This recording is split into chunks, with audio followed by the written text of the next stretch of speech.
mbokk yi su ngeen bëggee di jot mboolem vidéo yi am ci Ngaabu Xam-Xam TV da ngeen di abonné bu leen fàttee la notification bi ngir ngeen di am mboolem vidéo yi am ci Ngaabu Xam-Xam TV. daara himma loo ngeen gis noonu ñu ko doon déclaré woon ko démb mu am tey muy diggante Russie ak Chine. Sergey Shoigu mi nga xam mooy secrétaire bi nga xam mooy conseil sécurité bu Russie mooy secrétaire bi Aminu Majlis la am na Russie mi agsi noonu Pékin ngir dajee ak amal ay waxtaan ak responsable chinois yi ginnaaw bi nga xamee ne ñoom waa Russie amal nañ ay accord de défense ak Corée du Nord léegi nag ñoom Chine ñooy def xool nu ñu gën a dëgëral seen partenariat ci wàll yi ak yeneen yu ñu mën a signé kon Sergey Shoigu mu ngi noonu yaakaar naa moom ñëpp xam nañ ko ndax nekkoon na ministre de défense bu Russie. Daara Elhima kon ma dikk ci sommet bi nga xam ne amoon tey jii daa amoon ci Arabie Saoudite mu doon loo xam yaakaar naa ne actualité boobu moom kenn du ko fàtte ak noonu demee ak président yi nga xam ne wax nañ ca ak roi yi nga xam teew nañ fa muy alximma al arabiya wal islamiya xayru aadiya fi Riyad mooy sommet la boo xam ni arab yi ak monde musulman bi ñeneen ñoo ko seq nga xam extraordinaire la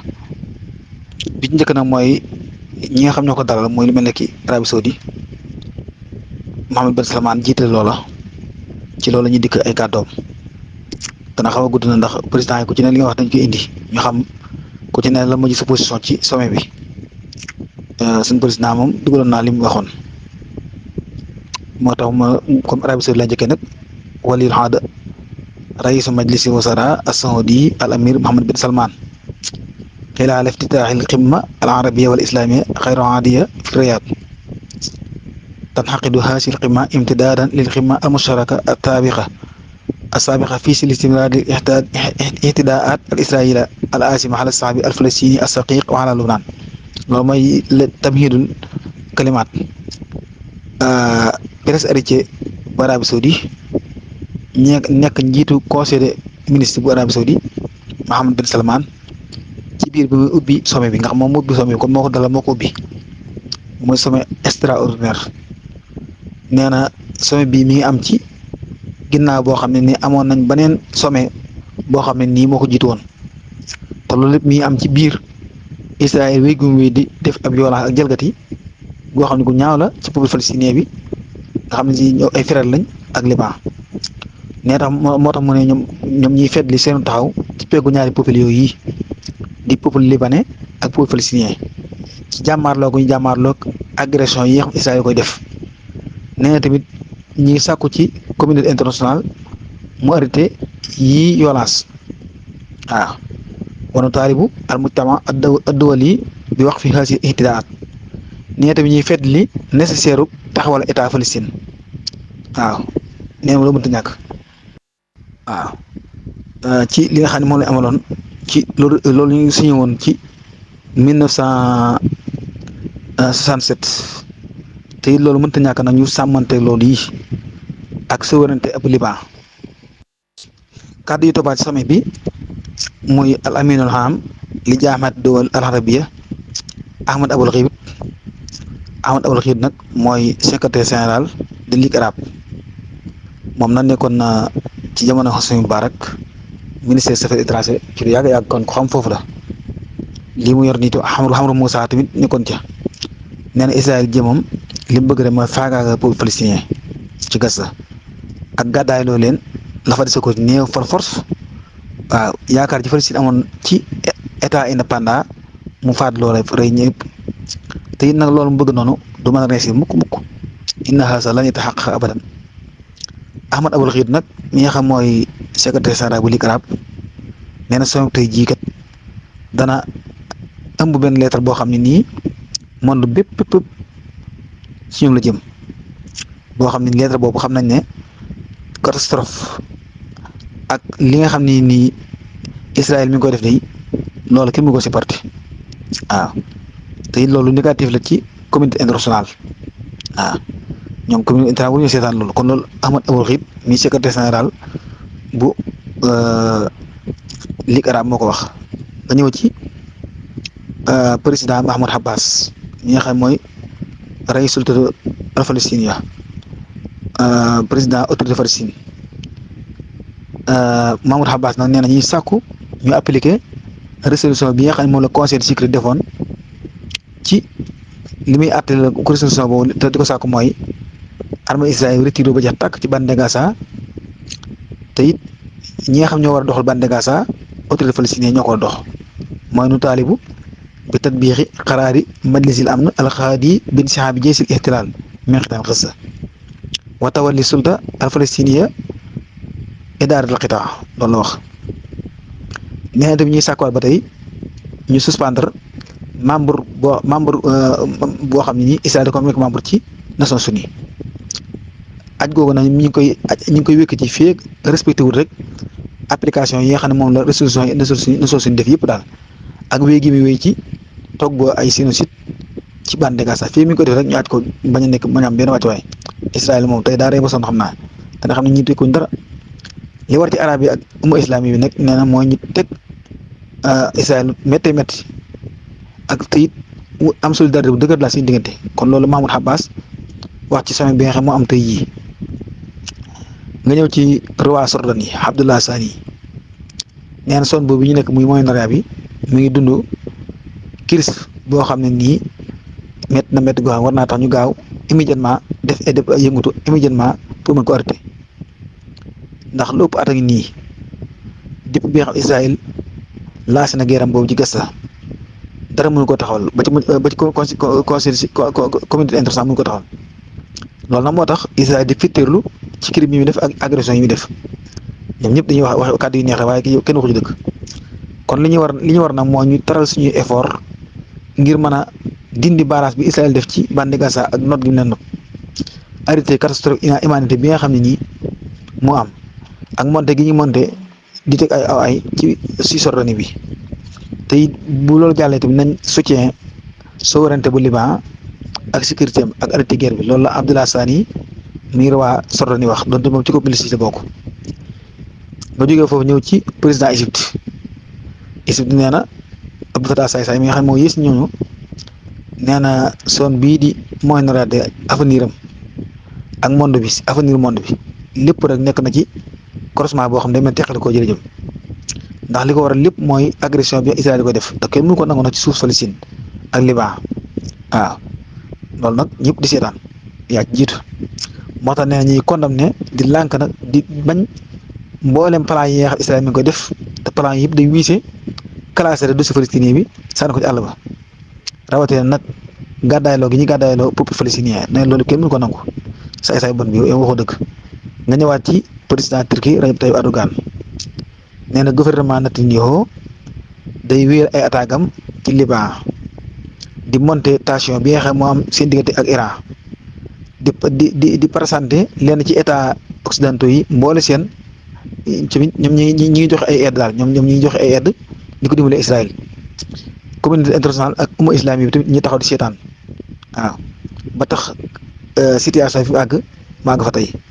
moo tax ne ñi woo ñëpp rek ñu amal tere ay ngànnaay jox ko Israël ak jeexal commerce bi xëy bi seex ci diggante isolé Israël carrément international yëpp ñëpp su isolé ko isolé ko nag dañ koy ber fee nekk forox fii bàyyiwul agression bi muy def ñu kii ko ki nga xam ne ni nag moom ci borom coow la bokk mooy raïs hukumati tasrif al amal muy chef de gouvernement par intérim bu libanais Najib Mikati nga xam mooy chef de gouvernement ba nee na maa ngi wax ak yéen ñëpp nag di waxante yéen ci turu libanais yëpp di exprimer njàqare li nga xam am nañ ko ak catastrophe bi nga xam ne ñu koy dund ci fan yii lépp bàyyi ko ci agression bi Israël mi ngi koy def nga xam ne nii dee moom ak mabbu ak yuuxu lépp jéggi na dayoo yoole gi mu yoole tamit yoole gu ñaaw la xeet luwaay yëpp Israël def ñaaw na ndax Liban nag mii jamono ji mi ngi dund crise boo xam ni crise historique la waaw boo xam ne crise bépp nag ak mujjam daal fan lay mujj waaw te lu mos am la mi ngi jàmmaarloo agression Israël boo xam ne nii bu méttee métti la waaw ak défi yoo xam ni mi ngi jàkkaarloo ba ak crise yoo xam ne nii toftaloo la te kenn mënut a permettre Israël nag mu wéy ci agression boobu mu def te kenn du ko lijjanti loolu mënut nekk Israël day agressé Liban ba tax Liban perte ci wàllu humanité loo xam kenn mënut a xam doon perte ngi métti métti métti loo xam jigéen a dayoo li fa atoo kon rek mën na 3200 ñoo xam ci libanais yi ñàkk nañ seen bakkan lu mat 750 ay gone lañ ak ay jigéen am ay junni yoo xam blessé na loolu la Najib Mikati wax nga ñëw ci nag président Ouzbékistan Shavkat Mirziyoyev mooy président Ouzbékistan waaw nee na nag guerre bi moom day mel ne dañoo wër ndomba te Israël lancé ko te mu wër ndomba bande Gaza waaw tey muy sawar wu tàkk boo xam ni ki mus ko sind ba àgg ci Liban bokk na ci li nga xam tiitle na lool nag yi fi jaxase kii bi ba tax communauté internationale lépp daa jaxasoo daas yi tamit di gën a yaatu guerre bi tamit deret ji tur di gën a bëri kon loolu lépp moom moo ko wax bu dee Bachar al-Assad ñi nga xam tamit léeg-léeg ñu cokkaas ko te waaye xajagu ba jeex di président Syrie mun na ñun nekkuñ di waxtaan daal ci droit des palestiniens yeeg nga xam droit yi historique la te yu sax la te yu war la ñu war koo sàmm baax te jàpp ci waaw wala kat suñu devoir ci en tant que soutien ñaari peuple yi di libanais ak palestinien ak seen légitime bu ko xam ni résistance bi ñu def lu légitime la waaw ak Israël tamit bon nga ñuy bon ak ñaawteef yi muy def waaw loolu moom mënut a dolli dara ci li nga xam ñëpp xam nañ ko mooy waxtaan ci loolu daal ay droit la ma mënut a dolli dara ndax lu ëpp mooy depuis at ak nii crime yi nga xam Israël mi ko def muy continuer at lu mu jàll te it fetli nañ ay yoon nee na nécessaire arrêté violence yi nga xam Israël ak agression yi waaw te loolu lépp mooy conclusion at mi nga xam moo am mooy ay violence agression képp nit ñi faatu ñii ñu gàddaay loo Palestine Liban waaw ñun dañuy sàkku jàmm waaye nag tamit aw ay lañ ciy jëlee waaw moo tax nag jumtukaay yi jëfandikoo war nañ ko seetaat baax ci jëflante ak Israël waaw lan mooy droit des peuples palestiniens loolu mooy loon waaw fekk palestiniens yi amul seen àq loolu kon droit taxul ñu wax ndax priorité yi actuellement nii mooy arrêté massacre yi Israël def ak génocide bi muy def ak xeex yi mooy nettoyage ethnique bi muy def waaw kon nag li ñu war mooy ñu définir daal suñu choix li ñu bëgg daa war nañu ko wax carrément mu leer ndax ñun dañuy condamné wala dañuy boycotté wala dañuy jéem tànn communauté internationale daal li ñu ci def war naa leer nañ waaw ndax suñu plan yi nga xam ne yi ñu war a def la dañ ko war a exécuté mu jeex li ñu war a jël daal dañ ko war a jëm mu jeex waaw waaye nag waruñu jëflante état boo xam ne nii bu mel ne Israël nga xam ne état colonie la waaw waruñoo joxlante tamit peuple boo xam ne tamit respecté dara dañ ko war a dog carrément kon loolu Bachar al-Assad bokk na ci ay waxam premier ministre bu Malaisie Anwar Ibrahim nee li war nag mooy ñu arrêté massacre yi nga xam ni Israël mi koy def ci Gaza ak Liban waaw fas yéene ko jeexal nag waaw àdduna bépp taxaw te mu ci loolu jeex nga jege si ba Afrique président Mauritanie Mahamadou Ould Cheikh Al Ghazouani nee na Israël mos dañ di continuer ci crime yi muy def ci suufu palestinien comme ni nga xamante ne da yaatal guerre bi bu baax a baax ba mën a àgg Liban te du reesir mukk ci communauté internationale effort yi ñuy def pour arrêter ko dara mun tax mu reesir moom day continuer di ko def rek kon loolu ma ko wax waaw yooyu yëpp ay kàddu la yoo xam ne nii ñi nekkoon ci daje bi ñoo koy wax mooy sama bi xam nga amoon tey jii sama extraordinaire bi nga xam ne nii amoon na tey jii ja capitale Arabie Saoudite di Riyad ba tey premier ministre bu Iraq Mohamed Shia Al-Sudani nee na ñi soutien bu baax di renforcer ci lu sax taxaw goo xam ne nii état Palestine da ko war a taxaw ci mboolem suufu Palestine te capitale bi tam Quds la war a nekk li war nag ci mboolem état arabe yi nag islam yi ñu jàppale bu baax a baax xeet li te engagé bu baax a baax ci xeet li pour palestinien bi ak Liban bi ndax loolu kat war def la ci suñu ngëm ak suñu responsabilité ci wàllu humanité ndax jot na sëkk nag ñu def ay effort nag pour mën a defal suñ xadaara mu suñ civilisation ci wàllu économie ak wàllu politique ñu wane rek suñu disaay loxo waaw ñu teg ko carrément ci réew yi ñëpp ñu dajaloo ci àdduna boo xam ne lépp ñi def ay bloc ay coalition ci wàllu économie ñun nag umma islam war nañoo xoolaat suñu bopp baax a baax loolu moom dañ koy def yàgg na waaw kon loolu moom la Mohamed Souya Soudani wax. prince héritier bu Koweït mooy Seexu Sabah Khalid Alhamd Sabah al Koweït nee na Koweït ji moom mu ngi yeesal woote gi mu naa woote rek pour ñu mën a àtte Israël mbugal ko daal teg ko ay kii ci crime yi nga xam ne da koy def Israël force ñu lijjanti ko ak garanté nag ubbi yoon yi nga xam ne nii yu am sécurité la ngir aide yi mën a àgg bu baax ba aide humanitaire yi ci bande Gaza ak peuple palestinien bi ak Liban bi ndax njiitu conseil souveraineté soudanais mooy majlis siyaada soudan yi mooy Abdou Fattah Burhan moom tamit yëkkati na ay kàddoom mooy président Soudan rek président intérim nee na sommet arabe bii nga xam ne moom la ñu def tey ak muy aussi bi muy sommet extraordinaire mooy li war rek moo ñu arrêté équipation gi nga xam Israël da koy def ci suuf palestinien yi ak Joola gi nga xam ne Syrie la bokk ak arrêté violence gi nga xam da koy def loolu mooy li war umma islami bi ci ñu taxaw ju loolu waaw kon daal loolu lépp daal ay kàddu la yoo xam ne nii moo ña fa teewoon di ko wax bu dee kàddu yi nga xam ne nag moom la vice président bu Iran wax ñu jeexalee ko foofu ndax day xaw a bëriwaat te jeexul ba tey nag vice président Iran Mohammad Rida Harif nee na lépp luy wax crime yoo xam ne Israël mi koy def rek Amérique moo ne ci ginnaaw gis nga ñi wax gon ñëpp kenn tudd ci Amérique loolu ci doon bàyyi xel rek ñee wax ne ñee amul kenn ko tudd occidentaux yi daanaka danañ cof occidentaux yi waaye Amérique kenn tudd ko ndax ku ci ne yaa ngi xaar Iran nag moom daa ñëw rek xappale jige ba loolu moo wax noonu nag ngeen bàyyi ci xel texte yi ñuy tiim ay journaux yu fiable ñoo koy joxe vice président premier vice président bu Iran Mohammad Rida Harif nee na lépp luy kii yow Israël mi ko def rek Amérique moo ko jàppale mooy jàppale di ko soutien ba monté gii nga xam ne tension yi mi ko monté son boobu moom la kon nag wala ñoo ñu jël lépp luy ay matuwaay ci yoo xam ne nii lii Israël def dootu amati agression yi dootu répété woo ndax arrêté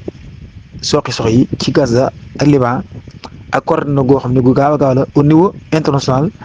ngir mën a présenter ay ndimbal ay aide humanitaire loolu sàkkute loo xam ne lu mënta ñàkk la kon nag xam naa ci boole ñaari kii yi rek yi topp nii la mu jeex muy